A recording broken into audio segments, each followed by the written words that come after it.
Man, what's going on? Man, I just really want to just get up on here, man. Just really want to talk about the Supreme Court and also just throw other type of topic I might want to choose to pick. But the main focus is the Supreme Court of the United States. A majority is conservative. I think you have two um, chief justices appointed by Trump. Um, I think, like you say, there was a couple other chief justices. I know there's a couple that might end up retiring. Something might happen sometime within the next, uh, maybe next 4 years. Something can dramatically change. But just to really want to put my 2 cents in it, I think we have to be clear, be certain that the Supreme Court is not ruling um, in our favor. I mean, when you look at it, to me, it's very anti-black. From the DACA, they ruled against Trump on the DACA. They ruled against the but for on the Civil Rights Acts of the 1864. They kind of ruled basically with Comcast and everybody else, and in the Trump administration, with the ruling on the but for. They also ruled against the quality immunity that basically give no more protections to police officers. To me, that was a sign that they're very anti-black. Anything that even associate with black people, they're going to rule against. That is just my opinion to it. It can't be in my opinion, but it's been shown after at least about maybe two of the four cases that had concerned the black people, they ruled against. And I think the latest one came from Alabama. Alabama is doing, voter suppression, um, and the Supreme Court basically ruled in Alabama favor in keeping restriction on voting. So normally, when you deal with voter suppression or even voter oppression, it tend to primarily affect black people or black voters. So, in my eyes, this is the Supreme Court, like the rest of the United States, and even society, you want to say, is very anti-black. It's very anti-black racism going on. I mean, this is what it is. I can't sugarcoat it. I can't make it up. It's just, I mean, happened in front of everybody's eyes. I mean, there's no really pure justice to that. Even when you look at diplomatic immunity or even quality immunity, um, it's, it has been upheld um, by the highest court of the land. So if that's not a biggest leeway of anti-black racism, I don't know what is. Um, Also, too, I want to um, also talk about the Hispanic Latino um, community is trying to push their way into the conversation of they have the same struggle as black people. That's false. I mean, there's no Hispanic or Latino can come into our country and think they got the same struggle. Now, maybe back in their respectable countries, if they are quote Afro Latinos, yes, you come from a descendant of that country's slavery.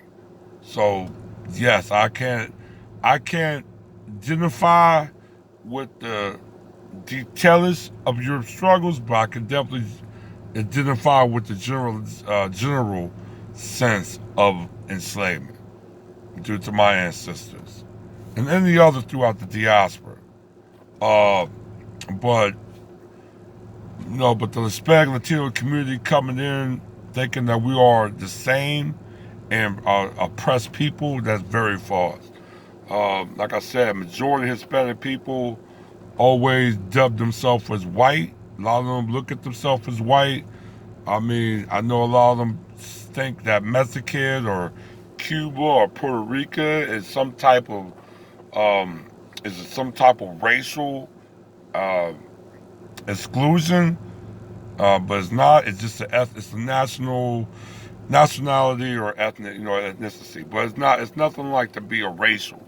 When you talk about race, you're talking about more of a very specific mass group of people that identify in more of a genetic trace. Um, and that's just really what it is. Um, them trying to talk about joining Black Lives Matter. I mean that's cool and all, but like I said, I think that's more of. I think they're in a way they can't switch the topic back to them. I mean, we pretty much got the mood of the country, not just the mood of the country, but the mood of the world. I mean, I'm not trying to be frank, but I'm gonna be frank. The world not really don't care what Hispanics or Latinos are going through. Um, it's not something that need to be looked down on, but it's just like I said, the world or the country's not focused on that.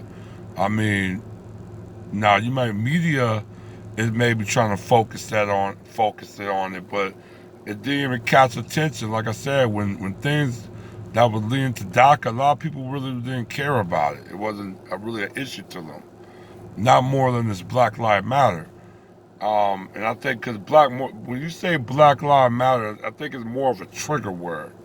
As when people say all lives matter, it's more of a counterflect of basically just showing that you're anti-black when you say all lives matter or anything that's beside a Black Lives Matter. So it's kind of like a trigger word. Um, like I said, I think a couple of days ago, even to my own neighborhood, you had a white supremacist that was Hispanic, male, try shot at some black kids, black teenagers. That they ran to their mother's house, and she came out, and he said some more racial slurs, and he ended up shooting at the woman. So I mean, the Black Lives Matter is a very trigger word. When people hear Black Lives Matter, and they hearing what's going on with the uprisings of black people, and the of the solidarity of black people, and also the solidarity of a black agenda that is reparation for black American descendants of American slavery, they get triggered like this, like even through all the pandemic or whatever's going on, we're not wavering off of our black agenda. Um, like I said, a lot of us will take another 4 years with Trump. I mean, there's nothing what Trump is doing that's really hurting us at all. I mean, what actually is just open up more of your black people's eyes of the extreme anti-black racism that we're having under this systematic of white supremacy. That's all it is. That's all that's going on. Like I said, I mean, we should not falter. There should be no falter at the kind. I know they're trying to make everything up. They're trying to do things for us. That's cool. All that's identity. That's a basically of a power play that we're doing. But this is not the main focus of what we're trying to accomplish. The main focus is still the black agenda and still reparation. That's just what it is. Um, Other groups are trying to steal the spotlight, I see, but that's not going to work. That's not going to work. There might be some coons that might try to steal, but we're not listening. It's just what it is. I mean, like I said, the Supreme Court to me, it's just why bother even going to them, why bother even hearing them, and why bother doing whatever. If they're anti-black, then that's really what it is. They're anti-black. That really disturbed me. I know the first case with the civil rights of Byron Allen. I have some of my gripe with Byron Allen. I felt like I said I think he used the roots. Um, he used the roots the roots of the people to try to push an agenda that basically was going to solely benefit him. And even when he lost his case, he still, like I said, I mean, he never said ADOS, and any of his, he never shot out ADOS, he never acknowledged ADOS. So to me, he never really truly believed in the root of this foundation. He never really believed in this movement from the beginning, the get go. Um, and that's what this kind of gave me a lot of sore eye to him. Um, but other like with the DACA and the LGB fathering their rights, to me that's just more of a sample. They're trying to give more power to these buffer classes to keep the status quo, as you know, of upholding white supremacy while practicing an anti-black racism agenda, or just having an anti-black hostility. You know what I'm saying? So that's really what it is. And like I said, I mean, like I said, the black vote is the primary vote. There's no group that's going to uphold the black vote. Latinos do not vote in the way of each other. They're two fractions. I said that before, and I say it again. They're two fractions. Too many of them. A lot of them, especially when they have, um, when they in a way reached white status or became citizens or white status, they tend to go with the dumb society. So, and a lot of and plus a lot of young people, especially Latinos, they don't really vote. I mean, they might vote, they might think of voting, but they really don't vote. They're not really that eager to vote. If they were voting, they would have changed the whole entire political spectrum 10 years ago. It never happened. They would have changed it 15 years ago. If you really, 20 years ago, if you want to be honest, they became the majority in 2000. They could have easily started changing the wave of how political ties, but they never did. So that lets you know that's the fraction group. They're still a fraction group. It had to be an overwhelming majority population for them to really take hold of any political mainstay in the country. They have to physically, by population, take it completely over to actually get their way. And even that's a stemmer. Even that's a stemmer. Look at Texas. I live in Texas. I mean, Hispanic population is majority in Houston, majority in most of these major cities, almost 30% of the state population, and they still never really radically changed the politics here. So doing that at a national level is very, very uh, iffy or unbelievable. That's what I'm saying.